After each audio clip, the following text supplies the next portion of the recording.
Eu queria convidar você a abrir sua Bíblia no último livro da Bíblia, o Apocalipse, a Revelação, né?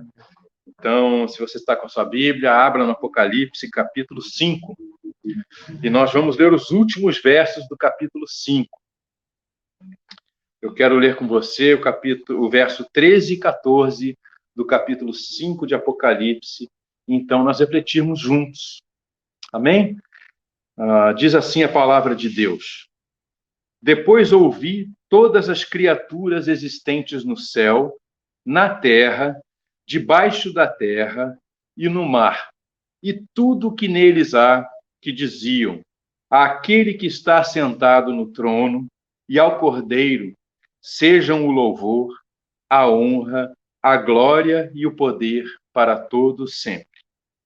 Os 4 seres viventes disseram amém, e os anciãos prostraram-se e o adoraram. Então, queridos, eu quero orar com você, antes de nós começarmos a refletir sobre esse texto com tantos símbolos, né? E que a gente muitas vezes precisa tentar ter um coração como o de João, o apóstolo João, né? Que escreveu esse livro, que teve essas visões, e os cristãos do primeiro século que entendiam muito bem esses símbolos todos, né? Vamos orar a Deus? Pai querido, obrigado por nós termos esse tempo aqui, nós podemos estar reunidos no nome de Jesus, nós podemos estar juntos, tanto aqui presencialmente na comunidade de Jesus, como pela internet. E assim nós podemos continuar em comunhão, podemos continuar mutuamente nos edificando com nossos dons, com tudo que o Senhor tem nos dado. Nós te louvamos por isso, por tua bondade, por teu amor, por tua fidelidade, acima de tudo, por teu Filho amado, Cristo Jesus, por intermédio de quem nós podemos te conhecer, o Deus eterno, soberano, perfeito, invisível, infinito. Nós te louvamos, te agradecemos e pedimos que o Senhor ilumine nossos corações, que nós possamos ser confrontados por tua palavra, nós possamos ser transformados à luz da tua palavra e assim vivermos cada vez mais como o Senhor Jesus nos ensinou. Te louvamos e te agradecemos em Cristo Jesus. Amém. Queridos, então, esse texto do Apocalipse, ele é maravilhoso, né? Ele está num capítulo, né? O capítulo 5 é interessante porque no tempo de João, o Apocalipse não tinha capítulos nem versículos, né? O Apocalipse é originalmente dividido por visões, as visões que João teve, que lhe foi revelado pelo Senhor, ressurreto e glorificado, né? Como ele diz lá no primeiro capítulo do Apocalipse, e foi então registrando lá na ilha de Patmos, onde ele estava prisioneiro de Roma, né? Quebrando pedras, já idoso, né? E então ele teve essas visões, e nessa situação difícil, complicada, de muita tribulação, e foi registrando essas visões para confortar o coração dos cristãos que também viviam tempos de tribulação muito grande, eram perseguidos, muitos eram presos, torturados e mortos, né? Então ele escreve para mostrar que o Senhor ainda reina, que o Senhor ainda está, como nós lemos aqui no nosso texto, né? Aquele que está sentado no trono. Existe alguém que está no trono, que está no controle, que tudo vê, que tudo sabe, que escreveu a história, né? Esse capítulo 5 é muito interessante, porque, na verdade, ele começa nos revelando essa visão de João, né? Ele começa dizendo, eu vi, então vi, né? E aí ele fala de um rolo, que nós vamos saber depois que é o rolo do destino, o rolo da história, a história que está nas mãos de Deus, e ninguém foi considerado digno de abrir esse rolo, de desembrulhar essa história, né? E então aparece o Cordeiro que foi sacrificado e morto na cruz por nós, derramou até a última gota do seu sangue para o perdão dos nossos pecados, para que nós tivéssemos paz com Deus, com o nosso Criador, e vivêssemos eternamente na sua presença e na presença uns dos outros, né? Então o Cordeiro foi considerado digno, então João parou de chorar, ele estava chorando porque ninguém podia abrir esse livro, e aí então ele glorifica, e todos os seres celestiais, e todo o cosmos glorifica ao Senhor, porque ele finalmente está abrindo esse rolo que contém a história, que ele mesmo escreve. Então, ele é o autor da história, né? C.S. Lewis tem essa frase famosa, né? Que o escritor da peça, né? Que a história, né? Vai entrar em cena no final, né? Mas quando ele entra no final, é porque a história já acabou. Então, nós aguardamos o retorno do Cordeiro Santo de Deus, dessa vez glorificado, né? Como ele apresenta aqui no Apocalipse, e para então resgatar os seus e trazer o desfecho dessa história, né? Para a sua glória. E aqui, então, nós começamos o texto vendo exatamente isso, aquele que está sentado no trono e ao Cordeiro, né? Eles são um só. Né? Como Jesus disse, quem vê o Pai, vê a mim. Eu estou no Pai e o Pai está em mim. E nós não podemos conhecer aquele que está sentado no trono, senão através do Cordeiro. O Deus invisível, eterno e infinito só pode ser conhecido por seres finitos, limitados, temporais como nós, por meio de alguém que se fez finito, temporal e limitado. Jesus Cristo, homem. Né? Por isso ele veio. E então nós podemos conhecer o Pai. E a Bíblia ensina que essa perfeição de Deus, esse caráter maravilhoso de Deus, essa beleza de Deus é revelada na pessoa de Jesus Cristo. Né? Então eles estavam juntos lá. E João registra essa visão para que os cristãos que estavam sofrendo, que estavam passando grandes tribulações, possam saber que ele continua reinando, soberano, e que a história está nas tuas mãos, e que ele está desenrolando essa história, e o fim também ele já escreveu, e é certo. E o nosso destino está garantido nas suas mãos. Nós podemos confiar nele. Nós podemos continuar olhando para ele, contemplando e adorando o Senhor. Amém? Essa é a nossa esperança e a nossa alegria, a nossa paz. Né? Mas aí, queridos, ele diz que todos os seres que existem, visíveis e invisíveis, né? Diziam, nessa visão celestial que ele tem, ele olha tanto para o cosmos, quanto para a terra, quanto para os céus, e ele diz eles dizem, aquele que está sentado no trono é o Cordeiro, sejam o louvor, a honra, a glória e o poder para todo sempre. Isso é maravilhoso, essa doxologia, né? Essa expressão de adoração profunda, de louvor, é maravilhoso. Inclusive, nós cantamos, né? A letra do cântico é milenar, mas a música talvez tenha uns 50 anos, um pouco mais, né? E nós costumamos cantar, né?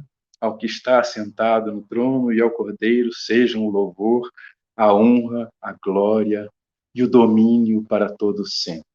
Né? Então, queridos, o que eu quero refletir com vocês? Primeiro, lembrar que aqui provavelmente é uma visão que João tem já do fim, né? Porque hoje, ainda que o cosmos, né? Lembra que isso é simbólico, né? Uma pedra não fala, uma árvore não fala, mas ela glorifica a Deus porque elas expressam a beleza de Deus. Deus criou o cosmos, criou a terra, criou toda a natureza, a flora e a fauna, com elementos que expressam a sua beleza, a sua majestade, a sua sabedoria, o seu poder, né? O seu conhecimento, expressam a sua bondade, expressam a sua glória. Né? Então, eles glorificam a Deus junto com os seres conscientes, como nós, e os anjos. Né? Mas, ao mesmo tempo, diz que todos vão fazer isso. E hoje nós sabemos que não são todos que fazem isso. Né? Pelo menos entre os humanos. Então, provavelmente, essa é uma visão do fim, quando todos saberão que só Ele é Deus. E só Cristo é o nosso Redentor. E aí ele diz assim, sejam o louvor, a honra, a glória e o poder. E é isso que eu quero conferir com você hoje. Né? Essa é a expressão final de louvor, de glorificação a Deus, que toda a natureza criada, que todo o cosmos, todos os seres vivos vão render a Deus por toda a eternidade. Essa é a vocação daquele que recebe vida eterna por meio de Jesus Cristo, por meio da fé no Senhor Jesus Cristo, crucificado e ressurreto por nós. Então, nós podemos entender que esse também é o nosso chamado para nós começarmos a expressar desde já, porque a palavra de Deus ensina que o reino do nosso Deus, do seu Cristo, está dentro de nós. está entre nós. E nós somos vocacionados a cada vez mais a vivermos de acordo com esse reino, expressarmos a vida desse reino, né? Nos submetermos ao Senhor desse reino, né? Então, queridos, a primeira coisa que ele fala é o louvor. O louvor. Nós fomos chamados, nós fomos convocados, nós fomos vocacionados para viver uma vida de louvor a Deus. E essa é uma pergunta que nós precisamos fazer nesse tempo de pandemia, nesse tempo em que o nosso estilo de vida mudou de uma maneira radical, pelo menos para a grande maioria das pessoas, esse tempo em que a esperança de muitos, que estava focada em coisas dessa terra, na vida nessa terra, né? Em poderes dessa terra, em filosofias dessa terra, em ideologias dessa terra, se esvaiu, né? Se desfez, né? Embora muitos ainda tentem se agarrar nessas coisas como expressão de esperança última, né? Mas nesse tempo em que a sua vida mudou radicalmente, você não deixou o louvor fora da sua vida? Talvez a gente esteja passando a maior parte do nosso tempo nos lamentando o destino que tivemos por causa dessa praga, lamentando o destino que temos por causa das consequências políticas e econômicas dessa praga, por causa das consequências das enfermidades, da mudança radical de vida, de ter que ficar em casa, de perder o emprego, de perder pessoas queridas, de não poder estar junto, de não poder abraçar, não poder expressar o afeto da forma como sempre expressamos, não poder festejar junto com os outros. Essas mudanças radicais, as quais nós não sabemos ainda quando vai voltar à normalidade, se é que vai algum dia, pode ter nos tirado essas expressões de louvor a Deus. E é interessante porque o louvor, a gente, quando pensa em louvor, a gente pensa em música, pensa em cânticos, mas a Bíblia nos ensina que o louvor é mais do que isso. O louvor também é música, o louvor também é cânticos, com tudo que é tipo de instrumento sonoro, com todas as vozes, né? Todos os tipos de vozes. Mas o louvor é mais do que isso. O louvor significa exaltação. Significa que eu contemplo e admiro alguém ao ponto de querer exaltar suas qualidades, né? Exaltar tudo que ela tem de bom, tudo que ela tem de maravilhoso, tudo que ela tem de melhor, né? Isso é louvor. E eu posso fazer isso como os salmistas, né? Por exemplo, você abre o livro de Salmos, no meio da Bíblia tem 150 salmos, onde os salmistas, em muitos deles, têm expressões maravilhosas de louvor. Nós sabemos que os salmos não são todos de louvor, grande parte deles são de lamento, e o lamento faz parte da nossa vida, e nós glorificamos a Deus quando derramamos nossa alma, ou choramos aos pés da cruz de Cristo, ou nos lamentamos diante dele, confiando que ele é o nosso socorro, a nossa rocha firme, o nosso ajudador.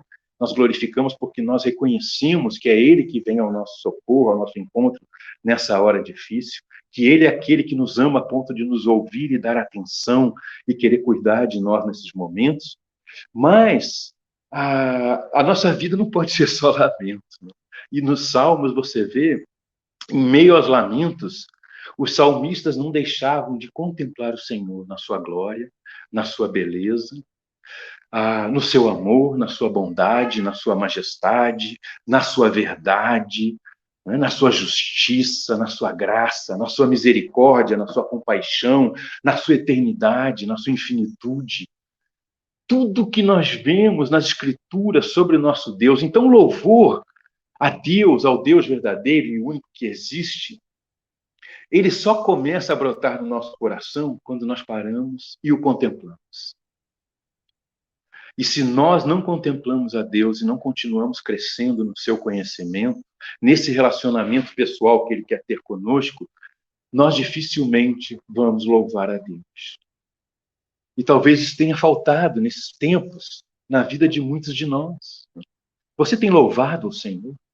Você tem parado para contemplá-lo, para admirá-lo, para ficar extasiado com a sua beleza, o quanto ele é maravilhoso, né? Com a sua majestade, a ponto de ficar sem palavras e louvá-lo, talvez sem palavras em algum momento, mas depois fazer brotar e derramar do seu coração não apenas lamentos, mas aquilo que Deus é e tem feito por nós. Porque o louvor é isso, né? A gente engrandece o Senhor, né? É interessante porque a palavra de Deus diz que pelo louvor nós tornamos Deus conhecido das pessoas que ainda não conhecem e precisam dele.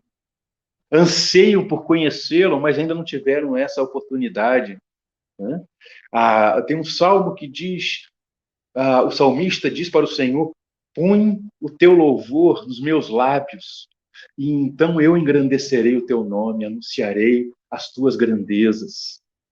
É isso que o louvor a Deus faz, né? Quando Deus se revela a nós e nós podemos vê-lo, então ele coloca o seu louvor nos nossos lábios, na nossa boca, e nós então expressamos isso aos outros na nossa vida comum, e nós dizemos: Deus é maravilhoso, olha o que Deus fez por mim, ele pode fazer por você. Você pode sair desse lugar aí, nesse buraco que você está, porque ele te ama, ele quer estender a mão, te puxar e te fazer andar altaneiramente. O Senhor quer te renovar, o Senhor perdoa todos os nossos pecados. O Senhor renova a nossa alma, o nosso corpo, a nossa mente, ele traz cura, ele traz uma nova vida. E nós fazemos isso quando nós o contemplamos, vemos que ele é aquele que faz isso por nós. Vemos toda a sua bondade, toda a sua graça, toda a sua misericórdia, toda a sua verdade, toda a sua justiça. Então nós cantamos louvores a ele, ou nós expressamos louvores a ele com palavras, com gestos, com atitudes, né? A nossa vida se torna diferente. A nossa vida terá lamentos, mas não será só lamentos, né? Então, queridos, nós fomos destinados para a eternidade para louvar a Deus, para o reconhecer como aquele de quem nós dependemos, como aquele de onde vem todas as coisas boas para a nossa vida, né? Como diz Hebreus, o Pai das luzes, de onde vem todas as coisas boas que tem na nossa vida, na nossa alma, que satisfazem o nosso ser, né? Como Deus é bom, né, queridos? Então, se nós não compreendermos isso, né? E o grande problema é que muitas vezes o que nós fazemos, em vez de nós olharmos e contemplarmos o Senhor, nós olhamos no espelho e olhamos para nós mesmos. Né? E aí nós ficamos abatidos. Ou então nós ficamos tão cheios de nós mesmos, nós temos uma visão distorcida de nós mesmos, achando que somos muita coisa, que nós mesmos nos bastamos, que nós somos capazes por nós mesmos, somos autônomos, não precisamos de Deus, que nós não rendemos louvor a Deus. Né? Nós rendemos louvor a nós mesmos. É interessante porque tem um provérbio que diz: seja outro que te louve. Em vez de você ficar se exaltando a si mesmo, se louvando, buscando reconhecimento, buscando o louvor dos outros, deixe que os outros olhem para você e te louvem pelas suas qualidades. Né? Outros percebam e reconheçam suas qualidades. Né? Mas a verdade é que até as nossas qualidades é graça de Deus na nossa vida. Nós não temos nada de bom que não seja dele, porque nós somos criados para essa interdependência, nós somos criados para depender da pessoa dele, para nele estar as fontes de nossa vida, do que nós somos. Né? E daí a expressão no Gênesis, que também é simbólica, assim como as expressões do Apocalipse, de que o ser humano, quando criado, ele comia da árvore da vida. A árvore da vida expressava essa comunhão, essa intimidade com o Criador, com Deus, né? E a vida através do seu amor, da sua bondade, de todos os recursos que ele derramava, né? Deus mesmo era o rio de água viva que saciava a sede do ser humano antes da queda, e era o alimento que o preenchia e satisfazia, né? Lhe dava propósito, lhe dava dignidade, lhe dava saúde, lhe dava saúde completa, né? Espiritual, mental, física, né? Então, queridos, nós precisamos voltar a isso, contemplar o Senhor, reconhecê-lo e louvá-lo com a nossa vida, com a nossa boca, com nossas expressões junto ao próximo, né? E Deus assim vai ser glorificado com o nosso louvor. Né? A segunda palavra que ele traz é: aquele que está sentado no trono e ao Cordeiro seja a honra. E o que é isso, né? Seja a honra. Como que nós honramos a Deus com a nossa vida? Nós honramos a Deus com a nossa vida toda vez que nós vivemos conforme a sua vontade. toda vez que nós vivemos de acordo com o ensino da sua palavra, da sua revelação. Nós honramos a Deus toda vez que nós submetemos a Ele, queremos obedecê-lo e seguir os seus caminhos.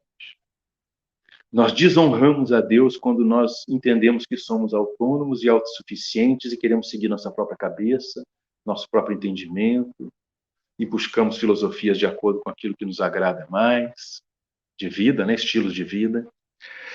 E aí nós desonramos a Deus. É muito interessante porque o apóstolo Paulo, em Gálatas 5, ele nos ensina que nós precisamos escolher nos inclinar para o Espírito Santo e não para o nosso próprio ego, não para a nossa própria carne, não para nossas próprias inclinações naturais, desejos, paixões e pensamentos. Quando nós estamos em Cristo, nós somos chamados para nos inclinarmos para o Espírito Santo, que é Deus que vem habitar em nós, né? E sermos esvaziados de nós mesmos e cheios da sua presença. E quanto mais nós fazemos isso dia a dia, mais o fruto do Espírito aparece em nossas vidas, né? Então ele diz que o fruto do Espírito é essa coisa complexa e maravilhosa que expressa o caráter de Deus, o caráter de Jesus Cristo, que é amor, alegria e paz. Longanimidade ou paciência, benignidade, também chamado de amabilidade, doçura, né? e bondade, mansidão, fidelidade e domínio próprio. Contra essas coisas não há lei, contra essas coisas não há regra, porque isso é o caráter de Deus que é expresso na vida daquele que se inclina para as coisas do Espírito Santo. E o Espírito Santo usa a palavra de Deus como espada que discerne, né, nossa alma, divide nosso corpo, alma e espírito e discerne as intenções do coração humano e nossas motivações, como nós aprendemos de Hebreus 4.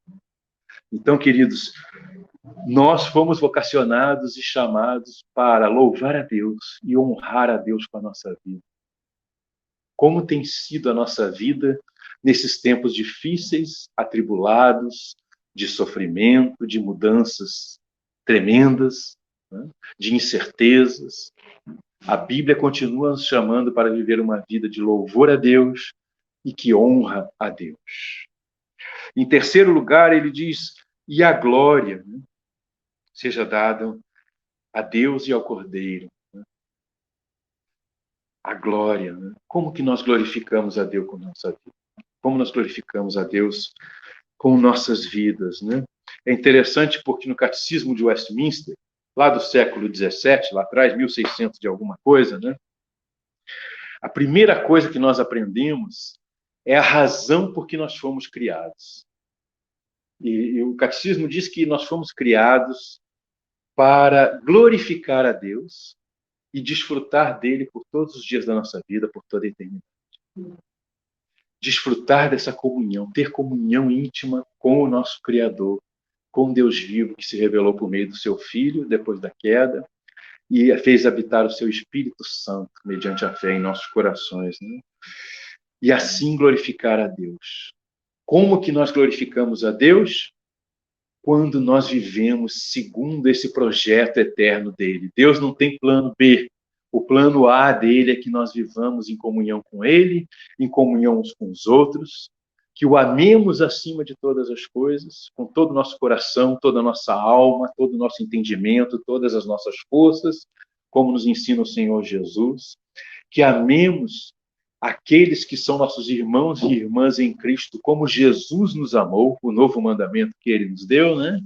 Amarmos como ele nos amou, a ponto de entregar sua própria vida por nós, e amarmos o próximo como nós amamos a nós mesmos, o bem que nós queremos para nós mesmos, querermos e executarmos para o nosso próximo, né?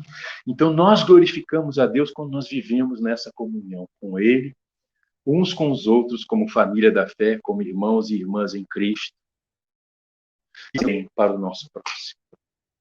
Até a volta de Jesus, quando então nós estaremos apenas com ele e com todos os seus, por toda a eternidade, em novos céus e nova terra.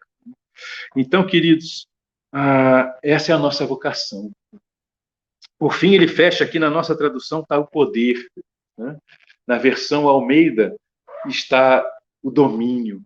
E nós precisamos lembrar que a nossa vida, depois que nós conhecemos o Senhor, depende de nós o reconhecermos como Senhor, dia a dia, todos os dias. Dele é o poder, dele é o domínio, todas as coisas estão debaixo da sua direção. Nada lhe escapa. Mas pessoas perguntam, então por que ele escolhe tantos líderes ruins para estarem à frente das nações? Né? Por que ele escolhe permitir tanto sofrimento? Queridos, isso é resultado da queda, né? E Deus tem um plano para resgatar os seus.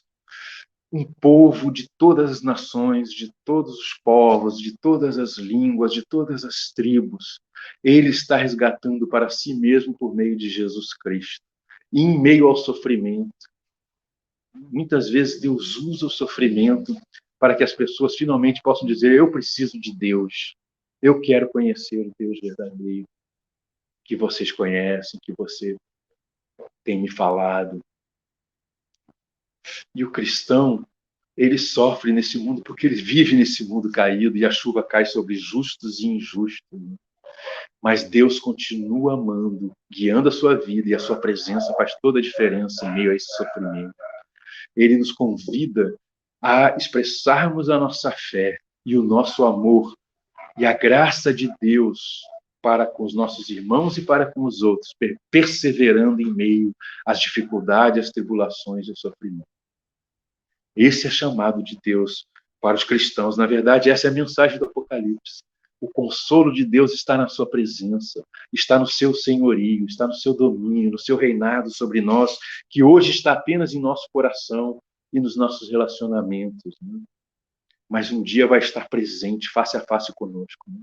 É interessante que a Bíblia diz que no último dia, na volta do Senhor Jesus, quando todo olho verá na sua glória, nós vamos ser reunidos com Ele no alto, né? Mas nós não vamos viver lá no céu. Pelo contrário, os céus vão descer até uma terra refeita, renovada, né? E daí a palavra, pode ler isso lá em Apocalipse 21, você vai entender isso claramente, né? Então, novos céus e nova terra é isso, a presença de Deus, que significa os céus, junto conosco para sempre.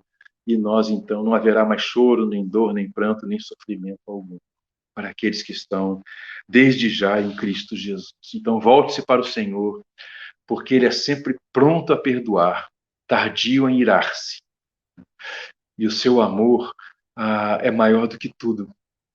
E por amor Ele se entregou a nós na cruz do Calvário, o Cordeiro Santo de Deus que tira os nossos pecados, nos reconcilia com esse Deus que é santo.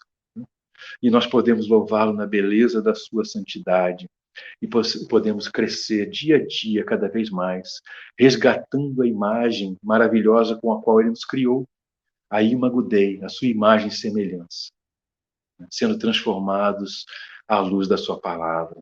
Que Deus possa te abençoar, que Deus possa nos abençoar aqui aos presentes, e nós possamos mais e mais viver para o seu louvor, viver para honrá-lo com nossas vidas, viver para a sua glória, cumprindo o propósito para o qual Ele nos criou, e viver debaixo do seu domínio e do seu senhorio, dia a dia.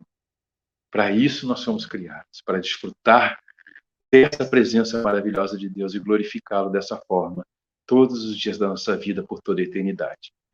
Que Deus possa te abençoar, querido, que Deus possa nos abençoar. Amém? Nós vamos voltar ao Flávio, ver se ele conseguiu resolver o problema do sinal para nós podermos louvar a Deus junto.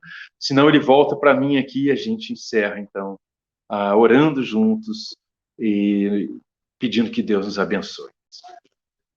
Pai amado, Deus bendito, eterno, te louvamos mais uma vez pela beleza, Senhor, que o Senhor revela a nós, por meio do teu Espírito Santo, que ilumina a tua palavra, e nós podemos, então, te contemplar na beleza da tua glória, na beleza da tua majestade, da tua onipotência, onipresença e onisciência, mas também desse teu amor infindo, essa tua graça, que faz com que o Senhor possa habitar os altos céus, mas também no coração do contrito e humilde de espírito. Te louvamos porque Nós só podemos te conhecer porque Cristo Jesus morreu por nós, o Cordeiro Santo de Deus que tira os pecados do mundo.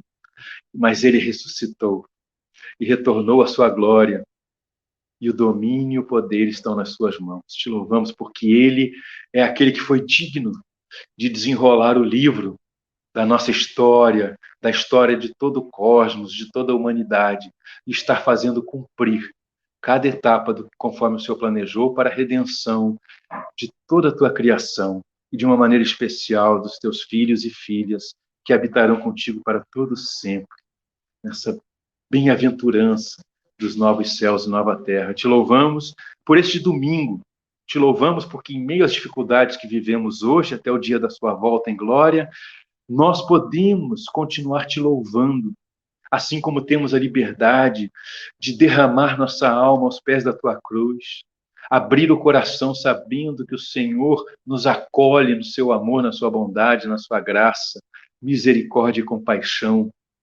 O Senhor perdoa todas as nossas faltas e nos acolhe nas nossas fraquezas para nos fortalecer e nos renovar.